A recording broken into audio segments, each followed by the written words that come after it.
A paz do Senhor Jesus!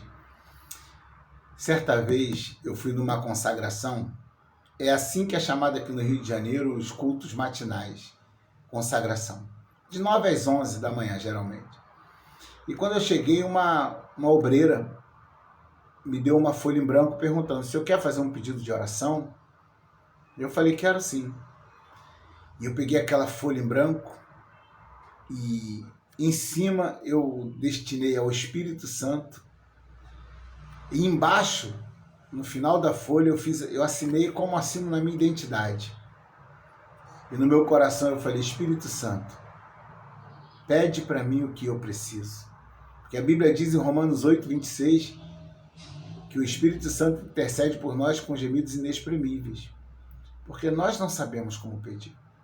Então eu assinei ali uma procuração para o Espírito Santo pedir para mim tudo aquilo que realmente é importante. E quando a gente realmente faz isso, como diz Salmo 37, versículo 5, entrega teu caminho ao Senhor, confia nele e o mais ele fará.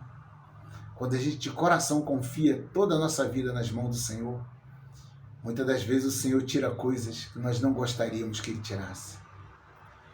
Muitas das vezes Deus nos faz trilhar caminhos que nós não gostaríamos de trilhar. Muitas das vezes nós choramos mais do que sorrimos. Mas tudo isso tem um propósito. Porque o propósito de Deus é nos afastar da carne e nos aproximar do Espírito.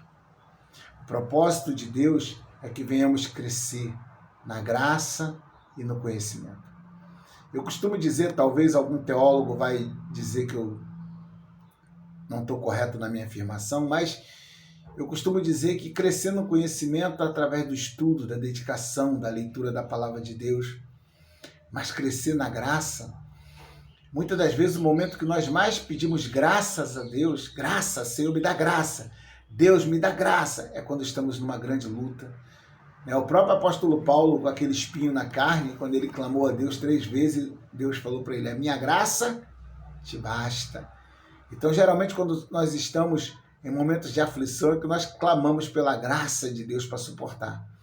Então, eu costumo dizer que crescer na graça é aprender a suportar as aflições, é estar constantemente envolvido em situações difíceis e Deus ali vai mostrando que Ele é conosco, Deus vai nos ensinando a ser totalmente dependente dEle. E o crente que consegue ser totalmente dependente de Deus é um crente bem-aventurado. Então não tenha medo. Eu não tive medo quando eu assinei aquela procuração para o Espírito Santo.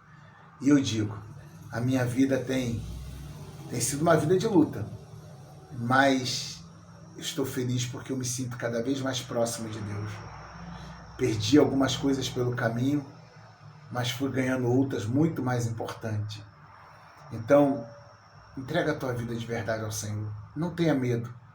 Siga o caminho que Deus te ordenar. Não foi fácil para Abraão, por exemplo, quando Deus fala para ele, sai do meio da tua parentela, sai da tua terra e vai para um lugar que eu te mostrarei. Abraão nem sabia para onde iria, mas ele confiou em Deus.